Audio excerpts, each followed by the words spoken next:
നടി കാവ്യമാധവന്റെ പിതാവ് പി മാധവൻ അന്തരിച്ചു. കാസർഗോഡ് നീലേശ്വരത്തെ പള്ളിക്കര കുടുംബാംഗവും സുപ്രിയ ടെക്സ്റ്റൈൽ എന്ന ഒരു ഷോപ്പിന്റെ ഉടമയുമാണ് അദ്ദേഹം. 75 വയസ്സായിരുന്നു. ചെന്നൈയിൽ വെച്ചാണ് മരണം സംഭവിച്ചത്. സംസ്കാരം കൊച്ചിയിലാണ് പ്ലാൻ ചെയ്തിരിക്കുന്നത്. ഭാര്യ ശ്യാമള, മകൻ മിഥുനും കാവ്യമാധവനും, മകന്റെ ഭാര്യ റിയ, കാവ്യമാധവന്റെ ഭർത്താവ് ദിലീപ്. കാവ്യമാധവന്റെ സിനിമയിലേക്കുള്ള പ്രവേശന കാലം മുതൽ തന്നെ മക്കൾക്ക് പൂർണ്ണ പിന്തുണയുമായി കൂടെയുണ്ടായിരുന്ന പിതാവാണ് മാധവൻ. കുട്ടിക്കാലത്ത് വേദികളിലും സിനിമാ സെറ്റുകളിലും കാവ്യയ്ക്കൊപ്പം നിന്ന് ശക്തമായ പിന്തുണയും സ്നേഹവും നൽകിയ ഒരു വ്യക്തിയാണ് അദ്ദേഹം.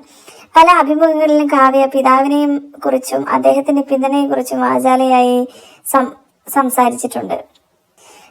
കാവ്യമാധവൻ എന്ന പേര് നീലേശ്വരം എന്ന ഗ്രാമത്തിൽ നിന്നും തെന്നിന്ത്യ മുഴുവൻ അറിയപ്പെടുന്ന അഭിനേത്രിയായി മാറുന്നതിന് പിന്നിൽ പി മാധവൻ എന്ന മനുഷ്യന് ഒരായുസിന്റെ പ്രയത്നമുണ്ട്. കലോത്സവ വേദികളിൽ മക്കൾക്കൊപ്പം എപ്പോഴും ഈ അച്ഛനുണ്ടായിരുന്നു. അവിടെ നിന്ന് ഷൂട്ടിംഗ് സെറ്റുകളിലും യാത്രകളിലും എല്ലാം കാവ്യയ്ക്ക് കൂട്ട് അച്ഛൻ മാധവനായിരുന്നു. സിനിമാക്കാർക്കും നാട്ടുകാർക്കും അദ്ദേഹം മാധവേട്ടനായിരുന്നു.